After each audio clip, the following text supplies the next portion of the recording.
Welcome back to my channel, you guys. It's me, CMZ News, and I'm here to provide an update about the Shanquella Robinson case.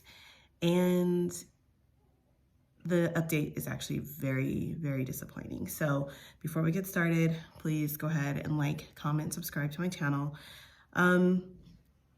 This is actually a case that I followed from the very beginning. I followed it very closely on my Instagram. I haven't posted it here on my YouTube.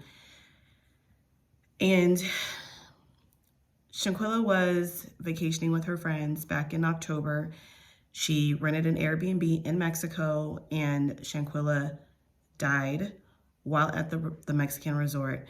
There has been a lot of back and forth about time frames and timelines, but one thing that was absolutely true was that Shanquella was attacked physically by her so-called friends. She was beaten up. There is video.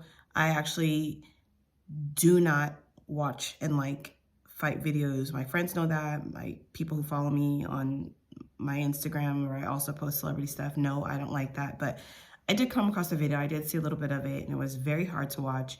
She was defenseless. She was not clothed. She also did not seem to be 100% alert. She was smaller than the person who was fighting her coward-ass friend. And it was just ridiculous. And while, bystanders are there recording her so-called friends, her so-called best friend, and Shanquella died. Her parents had to pay money to get her back to the U.S. These people her so-called friends went and sat up in her mother's house, basically saying that Shanquella died of alcohol poisoning. And an autopsy was performed, in which they determined that there was actually severe spinal cord injury. So I'm gonna read a article, some points.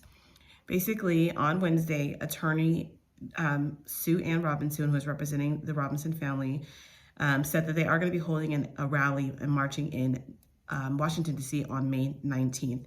So they did a press conference, and this actually came after the Western District of North Carolina, which is where she's from, issued a statement saying they did not plan on filing any federal charges in Robinson's death.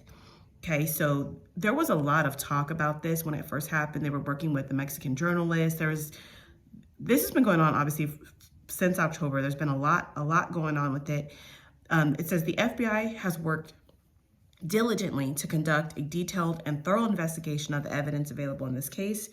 In coordination with Ms. Robinson's family, an autopsy was conducted in the United States by the Medical Examiner's Office. As in every case under consideration for federal prosecution, the government must prove beyond a reasonable doubt that a federal crime was committed. Based on the results of the autopsy and after careful deliberation and review of investigative materials by both U.S. attorney offices and federal prosecutors, informed Ms. Robinson's family today that the available evidence does not support a federal prosecution. Okay, I know that there was also talk on having them extradited back to Mexico for this case, which would be considered a femicide case. That is when it is a female homicide in a particularly violent fashion. So again, in October, she was 25. She went to San Jose del Cabo, Mexico, with several friends. I use that phrase loosely because they are not her damn friends. And in January, the Charlotte Observer obtained a police report from responding officers in Mexico, which stated that Robinson was alive when the police showed up to the hotel. They told them that she was drunk and had drank a lot of alcohol. The thing of it is that there's discrepancies on how long she was unconscious for. She was at one point in the bed after the attack. Then there was reports that she was on the floor convulsing, and there's also reports that there was a second fight video, but then there was reports that one of the girls that was there, Winter, another girl got into a fight with her. Basically, there was another girl who wasn't in the room that was there. There was several of them there, and they got into a fight because that person was like, yo, why are you fighting Shanquella? And then there was a friend who has gone on social media saying, he wasn't even there. He got there late. He didn't kill her. I mean, it's been a lot going on. And I really hope that they've all been, for lack of a better term, scared shitless, because you don't want to go to prison anywhere, but you especially don't want to go to prison in a foreign country. You don't want to go to a president in a foreign country as a person of color that is not the dominant race in that country, and you don't speak the language. And, you know, it was going to be a special type of hell for them if they were to be convicted. And in Mexico, apparently the judge makes the sentence. There's no jury trial. So, very upsetting. They're going to march in Mexico. They're going to march in Washington.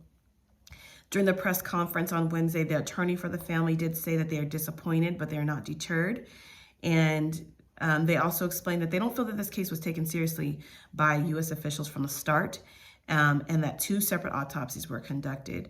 So, you know, I remember that this case actually came out this case happened in October. And if you follow true crimes, you know that the poor Idaho students, the 4 students who were murdered in Moscow, Idaho, that happened in November. Now, it's not apples to oranges to compare, but that case has gotten so much media attention. It was pretty much a mass murder. It was horrific what happened to those kids, and it happened on U.S. soil. Obviously, they were able to conduct different type of investigation. It happened university property, like basically a college town, that nothing like that happened. So it's going to get a lot of attention. And also, those were 4 white kids that were involved, honestly. And it's horrific what happened to them, but it's horrific what happened to Shanquella. And I definitely feel that her friend's attack aided in whatever. I don't care if she had alcohol. They were all on vacation and alcohol. You watch that poor fight video of her being flung around like a rag doll, like she wasn't even human, defenseless. How they could do that to someone that they even remotely were friendly with is beyond me. The whole thing is evil, and this case deserves as much attention. Shanquella deserves justice. She was 25. She was a business owner. She had a beauty shop. She was a rising star in her community, entrepreneur, had money. They were jealous. There's no other reason for what happened, and I hope that she gets justice and justice is served. I'm not sure what the next steps are. I'm not a legal person, but we don't need to lose focus on this case, and we need to bring attention to it. And the culprits involved in this murder need to be held to justice, especially the person who was involved in the filmed attack.